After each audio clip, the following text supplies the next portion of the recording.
Hoje saiu a notícia de que faleceu o autor cristão Daniel Mastral, que talvez você tenha conhecido como Eduardo Daniel Mastral, que era um pseudônimo, na verdade. O nome real dele era Marcelo Ferreira. O Daniel Mastral ficou popular no meio evangélico nos anos 90, porque escreveu uma série de livros, começando com O Filho do Fogo, parte 1 e 2, e depois Guerreiros da Luz, parte 1 e 2, e outros livros também. Nesses livros, o Daniel falava que na adolescência ele se envolveu com uma irmandade esotérica e tal. Ele era aquele tipo de cara que busca respostas que as religiões não estão entregando para ele, e ele acabou se envolvendo com um grupo que lá na frente ele descobriu que se tratava de uma comunidade global de satanistas, que, além de muitas outras coisas, controlavam a política e a mídia, a cultura contemporânea, além de realizar coisas como rituais envolvendo sacrifícios humanos de crianças e coisas escabrosas mesmo. Depois eu vou mencionar um pouquinho isso lá na frente. Eu tive conhecimento do trabalho do cara no finalzinho dos anos 90, começo dos anos 2000. A minha família, como eu já falei várias vezes aqui no canal, sempre foi evangélico. Meu pai era pastor evangélico, então vale dizer que esse tipo de gente fazendo alegações absurdas sobre ter se envolvido com isso e aquilo, de satanismo e bruxaria, é uma coisa muito comum do meio evangélico. As pessoas tipicamente não exigem muita corroboração das coisas sendo alegadas, e é por isso que esse tipo de coisa é muito, muito trivial. Eu mesmo vi pessoalmente esses irmãos itinerantes que ficavam indo de igreja em igreja contando histórias de como teriam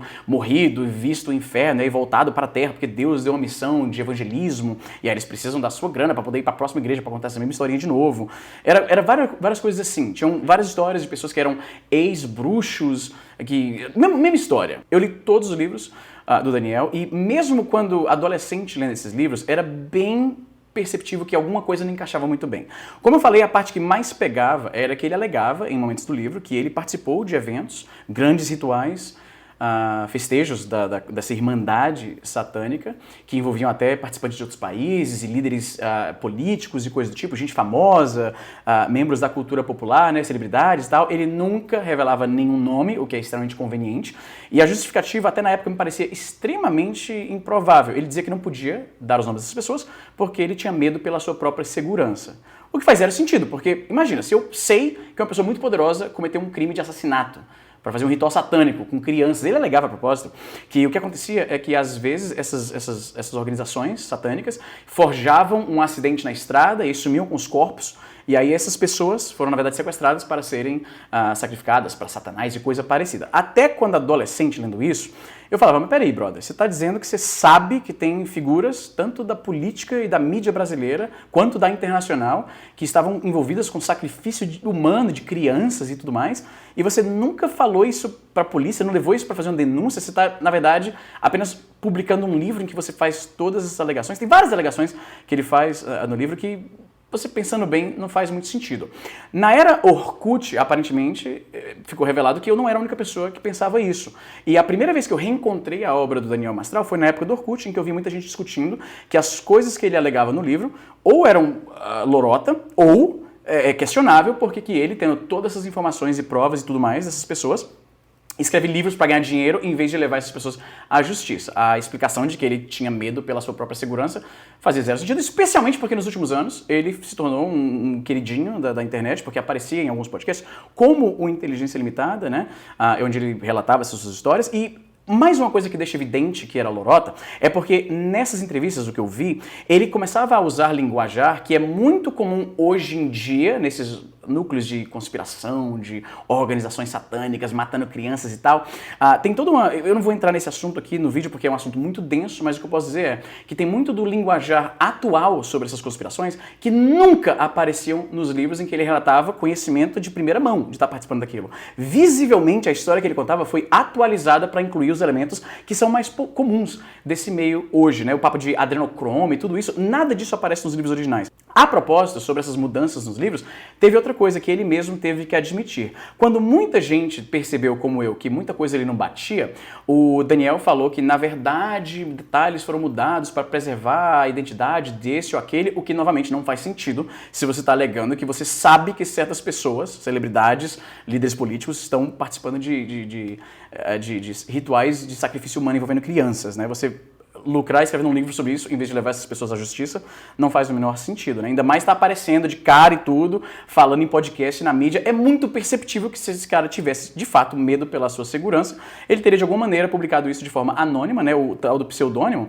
Eu fui ver depois no Orkut, muita gente o acusava de, na verdade, usar um outro nome, porque aparentemente ele tinha rabo preso com outras situações de aparentes golpes e coisas do tipo. Eu nunca me aprofundei disso, e até onde eu sei, eu não posso alegar com convicção que isso aconteceu. Estou dizendo o que se acreditava nele e o que se dizia nesse período quando se descobriu que o nome dele, na verdade, era outro. A alegação de que ele mudou de nome por segurança, novamente, vai por água abaixo quando o cara tá aparecendo, fazendo evento público com o nome e tal, pelo qual o conhecem. O Daniel Mastral, o Eduardo Daniel Mastral, o Marcelo Ferreira, não era único, como eu mencionei, isso era um fenômeno endêmico da comunidade neopentecostal cristã.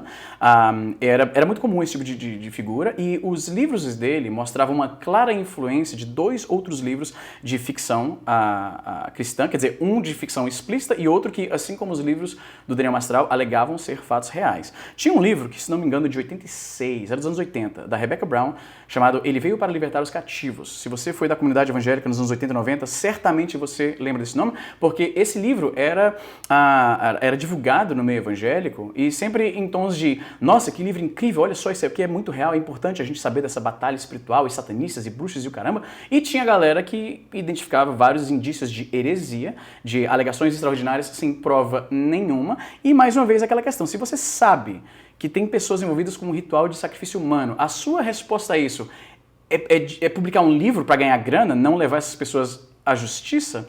Não dá para levar a sério isso aí. Vale lembrar também que o Daniel Mastral alegava que tudo o que aconteceu nos livros tinha acontecido de fato.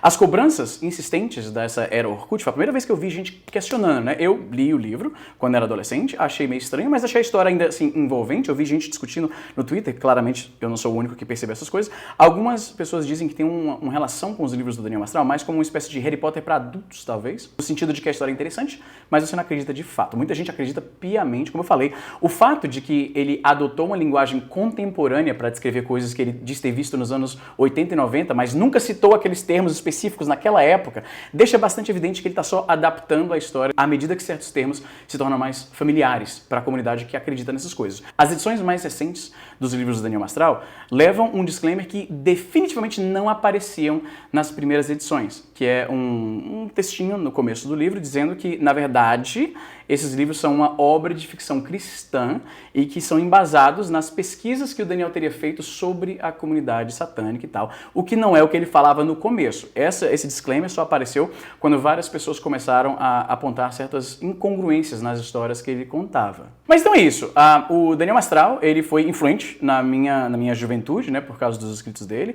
É muito perceptível. Se você leu outros livros que tratam mais ou menos do mesmo assunto, eu mencionei Ele Veio para Libertar os Cativos, é muito visível que ele leu Ele Veio para Libertar os Cativos e outros livros similares, como a série Este Mundo Tenebroso, e ele simplesmente escreveu uma versão brasileira daquilo. As alegações de ter presenciado rituais satânicos mudam à medida que você acompanha as entrevistas mais recentes dele. Ele alega que um dos motivos pelo qual ele ter saído dessa irmandade é porque apresentaram para ele pela primeira vez a ideia de rituais envolvendo sacrifício humano, e aí ele não conseguia participar daquilo, e foi aí que ele saiu. Se você ler os primeiros livros que ele escreveu, você vê que isso não bate com o que ele tinha escrito na época. Ele escreveu que viu os negócios, presenciou, foi para os eventos e tudo mais, viu as celebridades, sabia quem era. Então, me parece que as cobranças em relação a isso o fizeram mudar.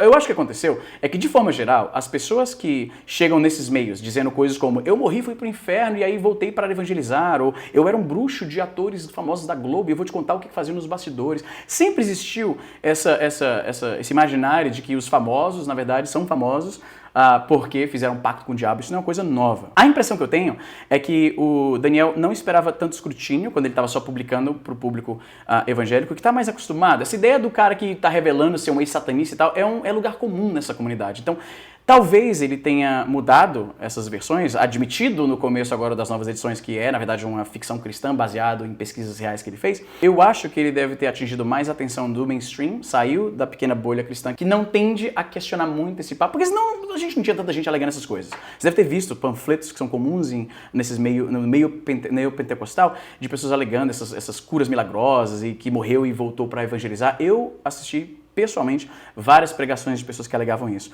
Então, o livro do Daniel Mastral era só mais um dentro de um contexto de alegações extraordinárias sem prova absolutamente nenhuma. Tem gente que é mais inclinada à conspiração, que vai dizer que ele foi apagado, queima de arquivo, para que ele não nomeasse as pessoas. O cara estava escrevendo desde os anos 90 sobre o assunto, então demorou pra caramba essa queima de arquivo. O Daniel admitiu várias vezes que enfrentou depressão, que já tinha tentado tirar a própria vida, o seu próprio filho, infelizmente, veio a falecer por questão de... Sua esposa também tinha falecido há relativamente pouco tempo. Então, quando eu vi algumas pessoas falando assim, nossa, ele se suicidou depois da esposa ter se suicidado também, o que não é verdade, ela não morreu de suicídio, e o seu filho também ter se suicidado. Será que é coincidência?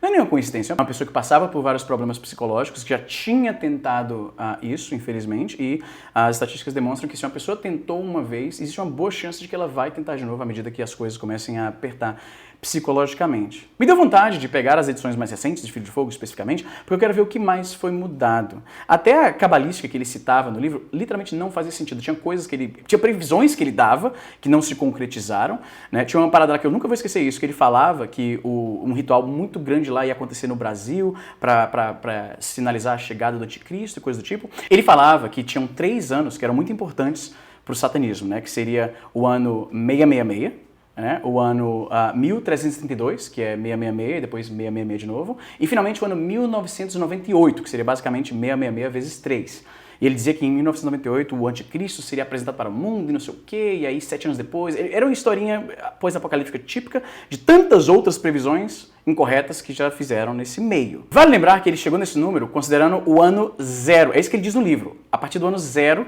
até o ano 666, depois 1332, depois 1998. E até com 15 anos eu li isso e falei, na hora, peraí, não tem ano 0. Então, não tá fazendo muito sentido isso aí. Eu acho que alguém que fosse entendido disso provavelmente saberia dessa questão. E isso revelava que ele não entendia muito bem o que estava falando. Eu acho que ele provavelmente leu esses livros quando era mais jovem e achou que não tinha um livro nessa temática em português e decidiu escrevê-lo. Quando foi cobrado de várias incongruências nos livros, ele então mudou a história e dizia que aquilo era uma ficção cristã, mas com base em pesquisas reais, que essas coisas existem mesmo, né? Em anos recentes, em suas entrevistas, ele fazia alegações absurdas, dizendo que ele tinha um clone, que ele tinha visto esse clone. Várias alegações extraordinárias, sem prova de absolutamente nada, né? E mudanças na história que não batem. Por que ele não falou desde o começo que aquilo era ficção, né? Ele alega, a propósito, que ele participou de certas coisas, como ele fazia rituais mágicos lá para prejudicar certos competidores em torneios de Kung Fu, né? Que ele era praticante da parada. Até onde eu sei, eu não consigo encontrar registros dele ter realmente vencido os torneios que ele disse. No livro ele até explica, para justificar ele não ter essas medalhas, ele fala que ele estava voltando de um torneio, girando as medalhas do lado de fora da janela do ônibus, e aí o vento levou. Tipo, sabe aquelas lorota bem óbvia, sabe? Nível o meu cachorro comeu meu dever de casa, é isso. Mas enfim, eu sei que ele virou uma figura muito popular em certos redutos da internet, entendeu? Então eu tenho certeza que vai ter gente vendo esse vídeo ficando revoltada porque eu tô ousando chamar o cara de mentiroso. Eu recomendo a você ler os livros, especialmente as primeiras edições, e compara com o que ele alegava recentemente nas entrevistas e você vê que não bate muito bem.